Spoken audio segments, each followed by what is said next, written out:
Hey, I'm going to do something a little bit different for this video. What I'm going to do is I'm going to work on a little project here in the barn, and I'm going to bring you along with. What I've got is a 1923 touring car, very nice unrestored car, but that's being stored somewhere else, and I need to bring it home so that I can actually do some work on it. So here's the problem.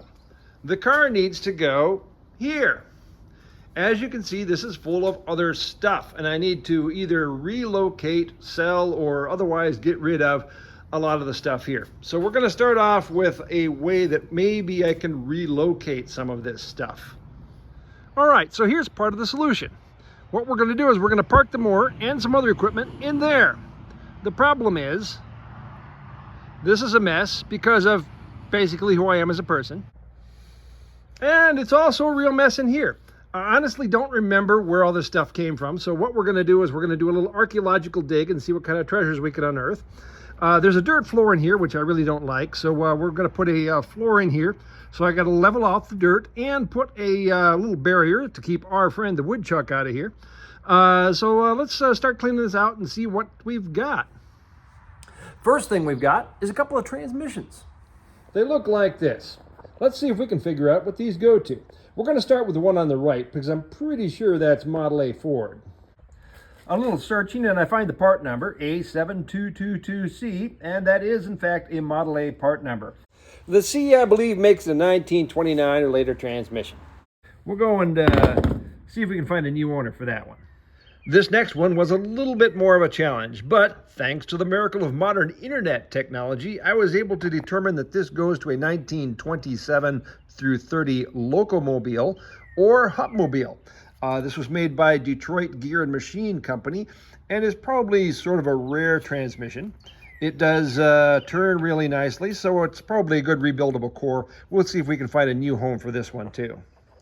As it turns out, there were actually a lot of hubcaps in there. So I'm not really sure what I'm going to do with all these, but they do need to all go away. I might pick out some of the individual ones and sell those, but for the most part, these are just going to go on Marketplace as one big lot and see if I can find a new home for them. Cleaner, maybe? Still a long way to go. All right, next we're going to try and clean the car parts out of the yard. Ooh, that's an early one. Sometimes I like to joke that my yard is mostly crabgrass and car parts. It's funny. So that early axle piece that I just pulled out of the grass is 1913, 1914. You can see the difference between the early style that's riveted there and the later style that is not. This is the style of axle that was used from 1915 up to 1925, although there was a change in 1918. They moved the oil filler a little bit, and also there's a little machined groove right there for a gasket that appeared in 1918 also.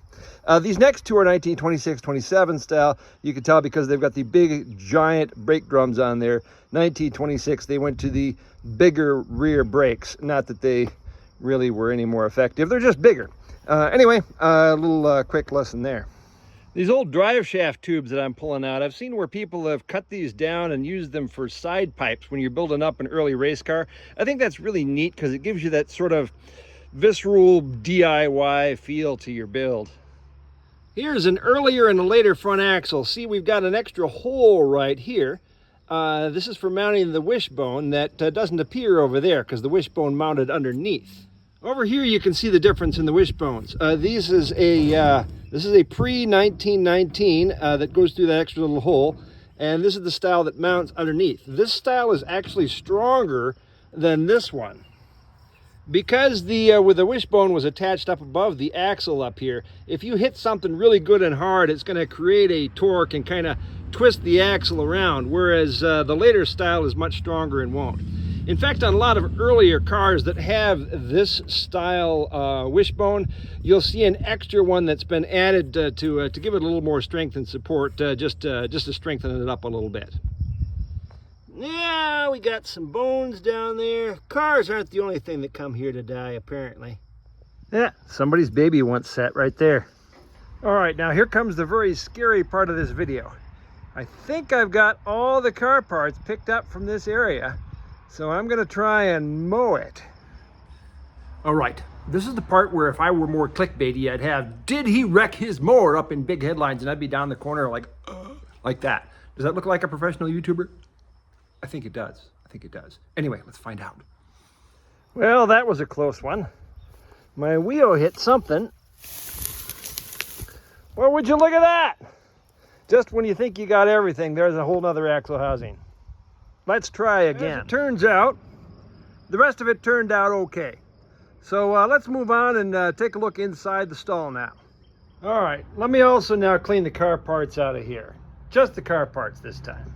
Well, look what we got back here. That is an aluminum transmission cover. They call it a hogshead. The aluminum ones were used from, from 1915 and earlier.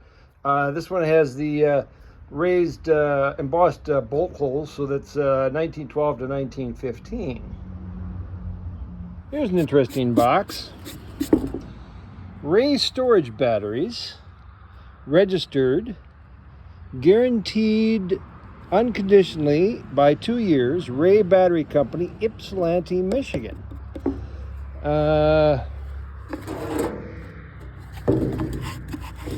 Interesting. All right, so I did some research on this. The Ray Storage Battery Company started about 1920, and by 1929 they were gone. They were at 31 North Huron Street in Ypsilanti. The building that they were in after they moved out was a grocery store for a little while, then a toy store. At some point it was a dance studio, and now the whole building is gone. It's a parking lot. Anyway, a neat little bit of local-ish history. And in kind of researching this, it led me down this whole rabbit hole of battery history that I'll save you. Anyway, neat box. Maybe I'll put some varnish on this to try and preserve it a little bit. But super cool. This one's a keeper. All right, here's everything that I pulled out of the weeds and out of that stall. A lot of it actually went right to the scrap pile or the burn pile. This is the stuff I think might be salvageable. I'm going to the Model T Homecoming, big swap meet next week, and a lot of this stuff is going to go there, and I'm just going to sell it really cheap, because I need to get rid of it, and maybe somebody can find something that they can use, but I'm going to sell it at fire sale prices and see if I can come home with as empty a trailer as I can here. All right, we are finally clean in here-ish. So what we got to do is keep various critters out of here, because as you see, they've been working their way in. I'm going to dig a trench around the perimeter and put chicken wire from the wall down 1 foot and over 1 foot. And that's supposed to keep the various varmints out. Anyway, that's the theory. I did this on another stall, and it seems to be working so far, so you really can't argue with success. That's what we're going to do. Let's do some digging. All right, so you know on these home improvement shows when they're going to start some kind of a big project and they explain what they're going to do, and then they just show them just starting the project, and then the camera cuts and then the whole project is done? I've always wanted to do that, so let's give it a shot. All right, so here we go. Let's get started here. And now it's done. It was everything I ever hoped. Anybody watching at home, I highly recommend just do your projects through camera cuts. It's super easy. Longer projects might need a montage, but anyway, it's really cool. Yeah, I don't see you there. All right, let's see how you like them apples. There's a rock, just to be double sure. All right, we're all cleaned out and ready for flooring. I took the whole level of the floor down just a bit because when I put the floor in, I still want to be able to open that door, so I had to take it down a little bit to leave room for the boards. So what we're going to do is I'm going to use treated lumber and put a few strips this way for support, and then lay floorboards that way so that I have a nice wooden floor here, and everything doesn't get all ruined just by parking it on the dirt. And here we are, all done. Now I feel confident parking things on here without any fear that they're going to get ruined. The floor is just floating in here, so I can take it back up again if ever I want to turn this back into horse jail. Anyway, let's start moving stuff in. Do-de-do-de-do-de-do. All right, so I've started to move a few things in here from the barn. just some bikes and a couple of other large pieces of equipment. I don't really want to just start stacking stuff in here because this is a nice new area and I want to keep it neat. The original intention was I was also going to park the mower right here, but as it turns out, although the mower technically does fit through those posts, it's very tight and it's just too tight to be practical. So unfortunately, I'm not going to be able to put the mower there like I had really wanted to. But you know, some other stuff can move in there. Did you measure before we started this project? I mean, did you? Seems like you already know the answer to that. All right, so some progress has been made, but there's still a lot of junk in here that's got to get all cleaned out. That's going to be a future video of what kind of treasures might be back in here. Anyway, at least I've got a clean spot. Damn it. The mower is still there. All right, back to work. Well, I hope you've enjoyed this little side trip. While I continue to clear space for my car to come here, I'm going to be attending some events coming up this fall. I'm going to be at the big Auburn auction coming up at the Auburn Cord-Duesenberg Festival.